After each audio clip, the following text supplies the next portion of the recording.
There's a video of Pep Guardiola trying to fight somebody for insulting him on the street. Let's break this down. It's tough to lose games. I know.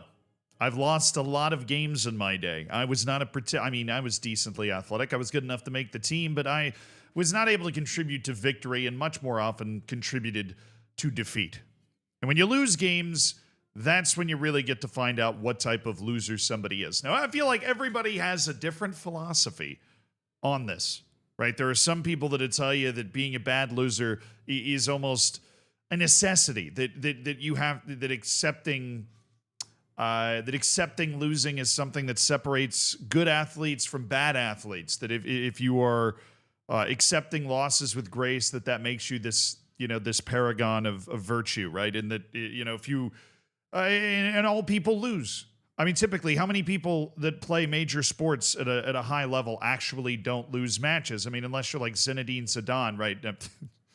He didn't handle it very well. He headbutted somebody. So that's a thing that happened when he was on the field. But he won more trophies than matches lost. But even then, there's a column for matches lost. There's only one team that didn't lose a match in Germany in their history. There's one team that didn't lose a match in England in the Premier League in their history, right? It is very difficult to even go a season without losing. So you're going to suffer a loss, and more importantly, you're going to suffer a string of losses at some point in your career. Which brings me back to the fact that some people believe that, being honorable and being respectful and being put together and brave in the face of adversity is a great thing. There are other people that'll sit on the other side of that argument and say that you shouldn't accept losing.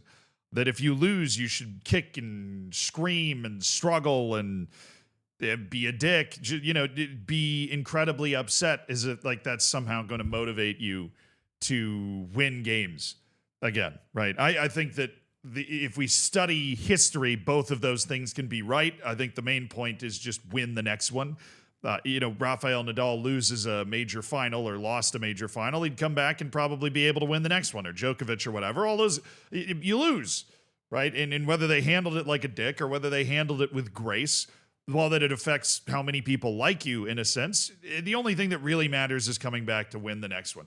But it is interesting to finally find out what Pep Guardiola is like when his team just sucks. They're just bad. It is really interesting to find out what it's like to watch Pep Guardiola go through something that so many other managers have had to deal with, right? Basically every other manager on the face of the earth has had to deal with this. Often, many times, your team's not winning. 5 or 6 on the spin without a win or without a good win. Everything's hard. The ball's bouncing off the post. The penalties aren't going in. You're not getting the calls.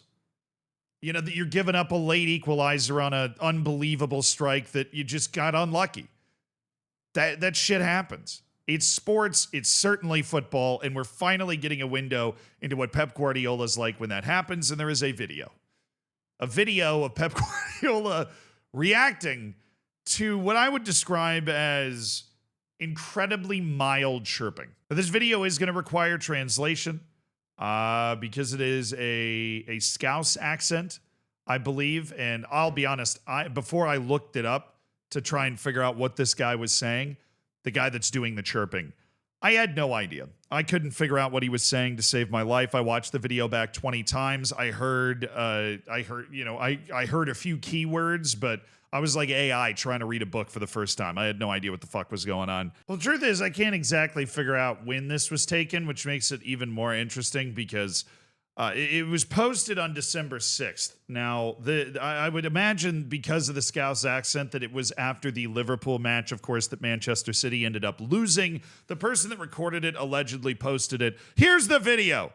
Pep Guardiola walking down the street, I guess, in Liverpool after losing.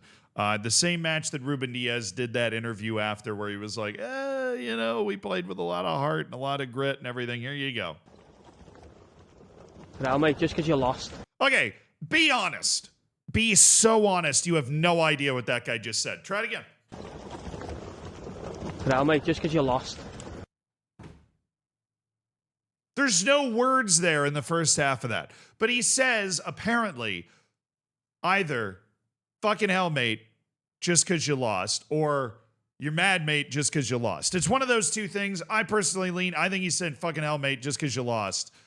In Pep Guardiola, at first, it looks like he's just walking away.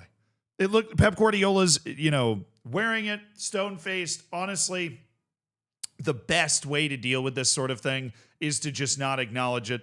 And if you're going to acknowledge it, I think you go with a little Ange Postacoglu. You just go like, or beat you next time. You Ange Postacoglu doing the like, oh, you are talking to me? Okay. I was just making sure. Not like it isn't hurting me. I'm going to go cry. I'm going to go listen to like sad songs in my shower later and cry about it. But I'm not going to cry about it now. I'm going to pretend right now like it's not affecting me at all. But it looks like he's just going to let it go.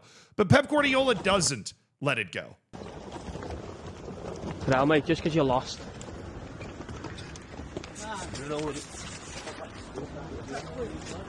He turns around and without saying a word, just starts walking towards the guy. And I'll be honest, that's much scarier.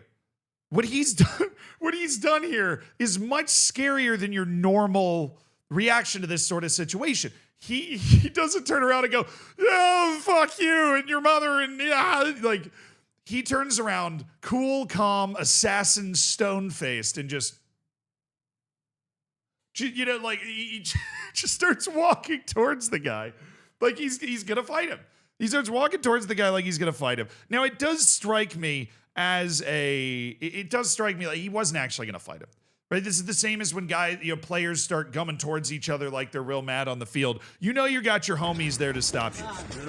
I don't know who these guys are. I don't know if they're, maybe club mandated security. Maybe it's the guy that's driving his car and he's just walking to his car. I don't really know why Pep Guardiola is just walking down the street in what appears to be like his match day suit. This looks like he's leaving the match here. He's not going to pick up groceries, from his hotel or something. I don't know why he's just walking down the street. I don't know where everybody is.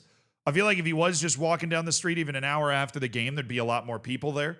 So the context of this video and how they ended up being on a street where it's just like him and two Scouse dudes and a couple of his guards, how that situation even manifests in the first place. But this is a turnaround intimidation move.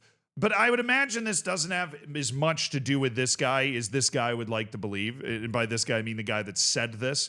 Because let's be clear, even though we're mainly talking about Pep Guardiola and how he's reacting to adversity here, it's just weird behavior to chirp somebody like this. Because, let's be honest, the person that's doing this chirping, if Pep Guardiola showed up to his birthday party, he'd probably faint from excitement, right?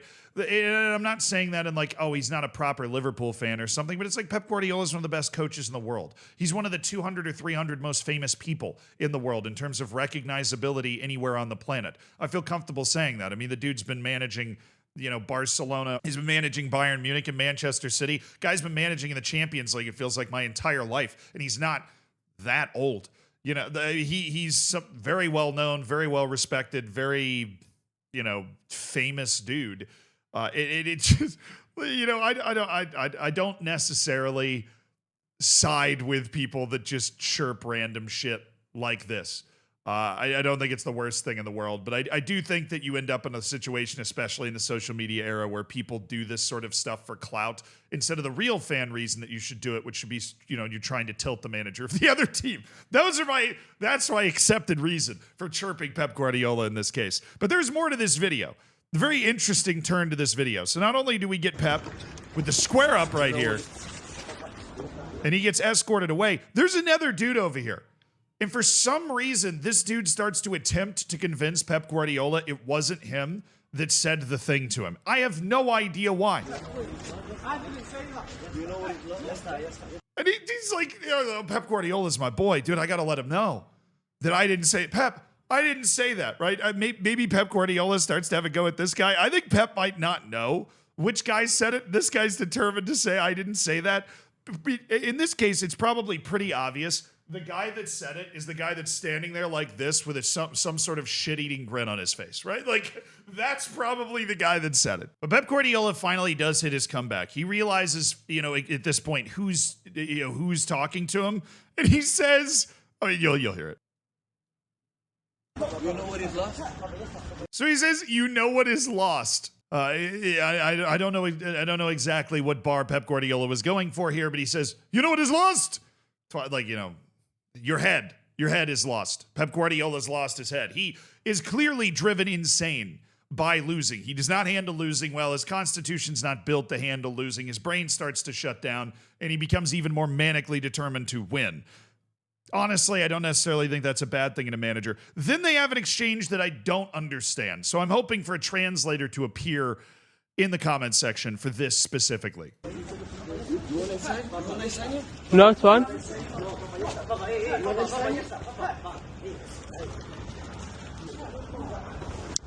I don't know what that is. I don't know what I mean, obviously they start speaking Spanish and the guys are able to escort him away, but he says, "You want something?" And the guy says, "No, I'm fine."